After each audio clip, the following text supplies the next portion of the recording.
Welcome back to another action figure review. In this review, we're going to be taking a look at the new Mattel Masterverse Masters of the Universe Revelation Evil-Lyn. This is the new packaging that they come in, which is pretty nice. So on the top left, it claims that these figures have 30 points of articulation, which is fantastic. On the right, we have some type of barcode. On the very front, we have recommended ages 6 and above there on the left. And on the right, we have the Netflix original series logo. Most of the front of the box is pretty much a window box showing off the figure and the accessories. Down at the bottom, we have Masters of the Universe Revelations nameplate along with Evil-Lyn's name tag. On the right, we have Mattel logo. It's pretty nice looking packaging. On the very top, we have Masterverse done like a white and black paint scheme with the blue rock background. It's pretty nice. Back of the packaging, we have the bottom of the packaging, we have a lot of legal information that no one cares much about, and company information, contents, one figure, and accessories. There's a UPC that helps you. I got these at Walmart. They were like 1987, 1999, something like that. I don't remember, but they retail for like your Target Walmart for like 1999ish, plus your tax. These are pretty cool shaped boxes. They're quite large, or actually bigger than like your Marvel Legends or the DC figures. We have Evil-Lyn here on the side, Evil Warrior Goddess. Now on the other side of the packaging, we have the very beautiful artwork that these new line of figure boxes are starting to be known for. She looks incredible. She has this figure is more for the Masters of the Universe Revelation line. It's not her traditional, bathing suit look with her legs exposed. She does have a little more clothing on, but she does have her overall headdress that you're used to seeing. But on the back of the packaging, we do have some more of that beautiful artwork. Looks fantastic. There at the bottom, we have other figures that are available. We have currently He-Man, Mossman, Skeletor, and of course Evil-Lyn is Wave 1. Wave 2 slated for September of 2021. At the bottom, we have the Mattel logo, and I will bring this close so you guys can maybe go ahead and pause and read the bio. Hopefully you guys can see it there. It's clear enough so you can pause it now. I'll hold this for like 3 seconds. So 3, 2, 1. And we'll go ahead and get her out of packaging and see what she looks like. Oh yeah, by the way, if you guys want to keep your packaging, and maybe either because of the beautiful artwork that's on them, if you do get nice boxes, these are relatively nice. The easiest way to open these is just take like a razor knife. There's a small piece of tape here in the hanger. Just get your razor knife down inside there like so. And that way maybe you can even repackage these if you want to like put them away for storage or whatever. But that's all you have to do. You need to pull out the clamshell and you're good to go. Oh, I didn't notice that before. Look at this. You take open, it says by the power of Grayskull. That's the first time I noticed that. And we've already done reviews for He-Man and Skeletor. Inside the packaging, we have this backdrop inside. It's like a gray and white, two-tone grays backdrop. So you can actually use it for your displays if you wanted to use it for custom displays. So that's pretty cool that they have that in there. It's removable, and you can stick it back in the packaging if you would like. Okay, here's Evil-Lyn inside of a clamshell. Everything that you get. Pretty nicely displayed. There's no tape ties or rubber bands on these. You just basically pop off the cover piece, and then you can remove your accessories and your figure. Okay, here we have Evil-Lyn out of the packaging, looking all evil. She's pretty cool. I must say, for the overall first impressions on this one, she's probably the one that doesn't bother me the least for the overall character designs. I don't like most of them, or they're missing their overall what made them the character that they were in the 80s. Obviously Evil-Lyn has more clothes on, and it looks like she has pirate boots, but they really don't bother me a whole lot. Like the Tila was totally terrible, and the Beastman, it was kind of just, you know, pretty much bare boned. Some of the other characters that was in the actual cartoon kind of was like, you know, I had my mixed thoughts of, but the Evil-Lyn didn't bother me a whole lot. She's pretty cool. So let's take a look at her. See if we can get a nice view of the head sculpt. The focus. She looks really good. Her face looks beautiful. She has her nice painted eyes and eyebrows. She has her lips painted. She has a really cool skull on the top of her helmet. And then she has those gray, I'm just going to call them spikes. I'm not sure what they're technically called, with the blue background on them. But her face looks painted perfectly. I do like how the eyes look. The skin tone's really nice. There's the side of it. The back, very nice.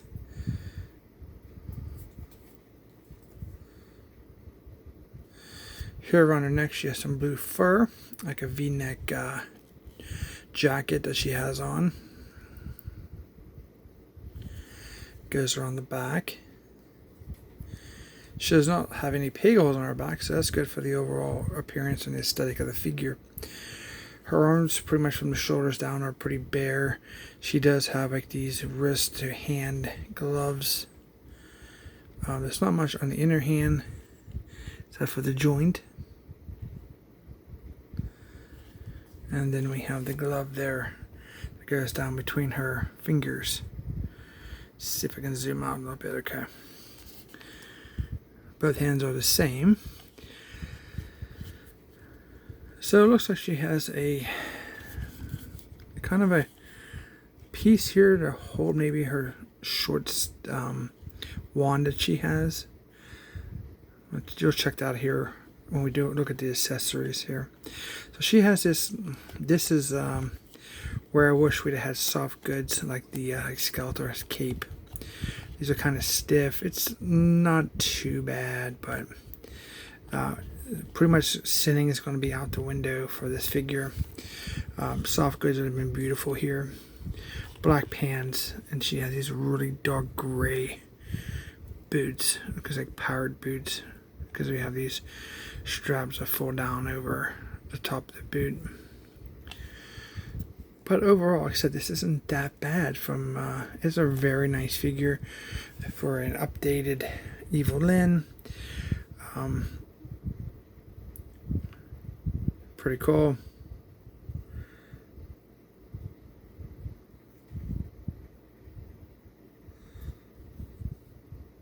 Alright, let's take a look at her articulations and see how well she's articulated. So for her head, she's on a ball joint. It rotates 360, no problem. She can look down. She can almost, I don't know if she's going to really look up. The back of the helmet hits the fur. So it's more back to front stationary there. She can do side to side a little bit. Arms rotate 360. Mine are a little stiff, so I'll go this way. There we go. There is a rotation here just above the bicep. All the way 360 rotation there. They have double jointed elbows. Joint here, joint there. And they can get well beyond the 90 degrees that you're looking for, which gives them beautiful range for their accessories. That is incredible. Both arms are the same, so we can get up about that much for her arms.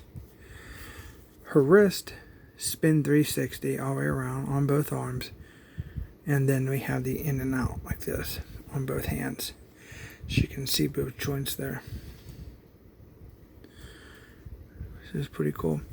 So right here she has some chest articulation. We have a side to side. A little of an ab crunch. Some back to stationary. There's not that much there, but you can get some of it. There's a 360 waist rotation, which is really cool because this large waist skirt does not get in the way of that waist rotation. Now she probably has decent articulation under there because it looks like it. No, I can get them to come up pretty good. But you know, unless you have a stool or something, she's not going to sit in anything that has a back or, you know, like a vehicle. Unless it's, you know, hanging on a quad where, for example, you know, and having this piece hang down the back. She has the articulation for the splits, but well, you know what? This is actually pretty cool. Her legs will come between the front pieces of her waist skirt and the back piece. It's really good. Look at that. That's really good. And these feel really nice and toleranced. And then you hit the back of this, it's going to cause a problem if you want to split like that. So let's bring her leg out. If we can do the, she has double jointed knees all the way up. But, you know, getting that joint on the top is really stiff. But you can see both knees there. Both joints in the one knee. I mean, knees do you have on one leg? So we have our ankle articulation, which it goes down, up, 360 all the way around, if you were like that. And there's a little, not much side to side. Looks fantastic. Great articulation.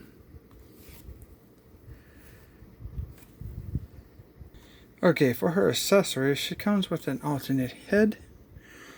She has a very nice face sculpt, nice skin tone, pretty wicked looking eyes. She has her white hair. We have some that comes down on the front and then the long hair in the back. That looks really nice. Okay, let's see how she looks with this head sculpt on the actual figure. Okay, here she is with her alternate head, basically the unhelmeted head with her hair flowing down. Looks really, really nice.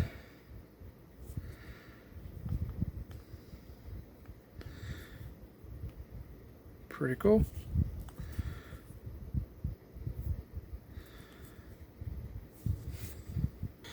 So Evil-Lyn comes with this little satchel that hangs on her side.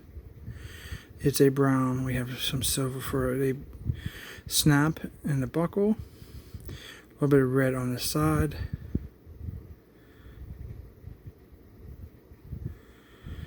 And it's basically probably just would fit over Evil-Lyn pretty simply.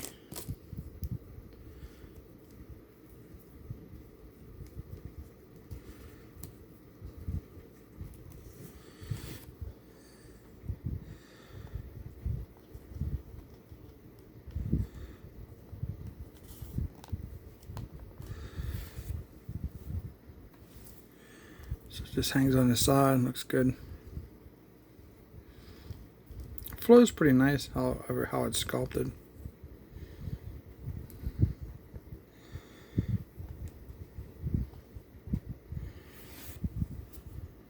Not bad.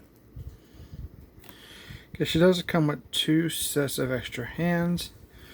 The first set here is fisted hands. So she wanted to throw down with Tila for getting that stupid haircut.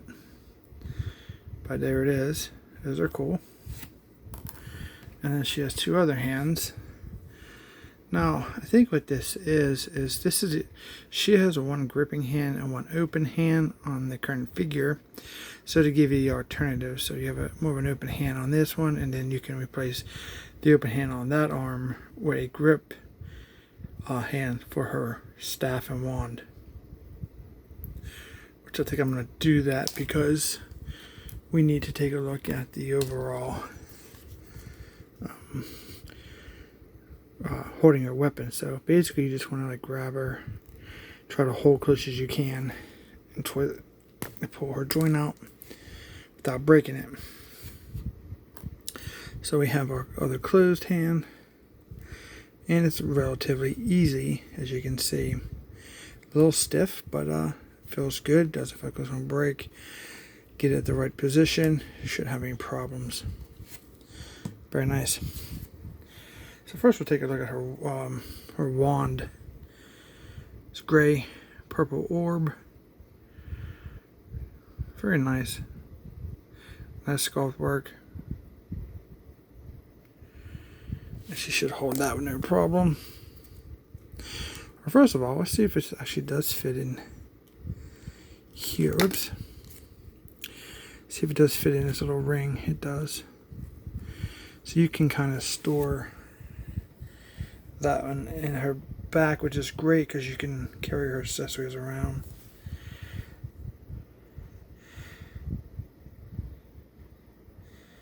So I'm not sure if this is her staff and it extends, or it's actually two different weapons.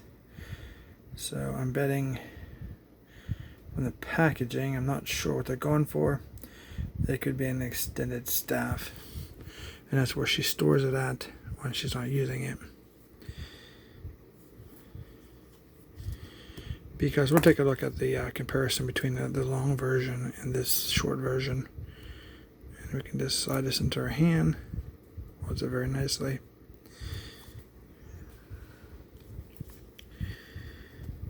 She got those double jointed elbows, which is great.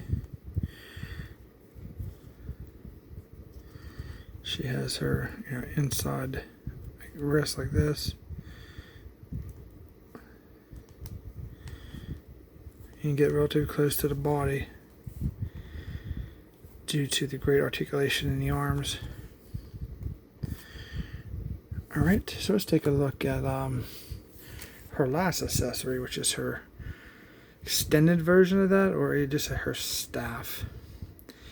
Now, it looks like, for example, let's see if we can take this off her. There we go. So the top of this is the same. This is the same. Kind of looks like this piece would plug into the remaining shaft here to extend it. I am quite surprised that they just didn't do that, because they could have eliminated this piece, made this a separate piece, and you could have just popped that in.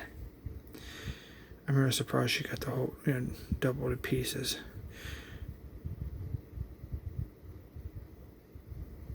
Pretty nice. So we'll set this one aside and we'll take a look at her staff. Hopefully it's long enough to touch the ground and look really good for her overall size. These are like 7-inch figures. It looks like I need to get a little higher. Maybe. Yeah, for it to touch the ground.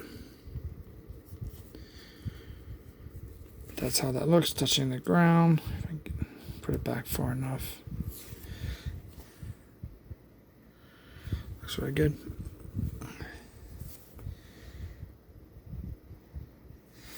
And then obviously if you wanted to, you can get her to hold it with two hands without a problem.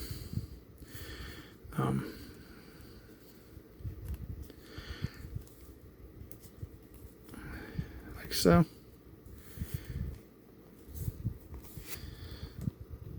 For more dramatic poses. And of course, there she is with comparison with the Masters of the Universe Revelations Skeletor and He-Man. So bring them in just a little closer. You can see how they scale. Skeletor looks fantastic with her. I do hope we get more of a classic Evil-Lyn look. I could do without the yellow skin plastic. I would take the normal. I love the skin tone of Evil-Lyn, so if they would stay with that but give her 80s outfit, that'd be a really cool update in my opinion. So she looks really good. So the rumor is with this line is they're calling it Multiverse or Masterverse, and the reason I call it Masterverse is because they're supposed to be able to put You have your Masters of Universe Revelations, and then you're going to have classic characters from from the 80s and probably other shows. That's the rumor. Until we see, more of a proof of that, it's just hearsay. Because all the 8 figures that are being released so far are pretty much based on the Netflix Masters of the Universe Revelations. Alright guys, I hope you like these. These are really cool. I recommend them. They're $19.99 at retail. They're currently available as of this video. Hope you guys like this video. Please don't forget to subscribe. Please hit that thumbs up for me and share the video. Have any questions, comments down below. And we will see you in our next review.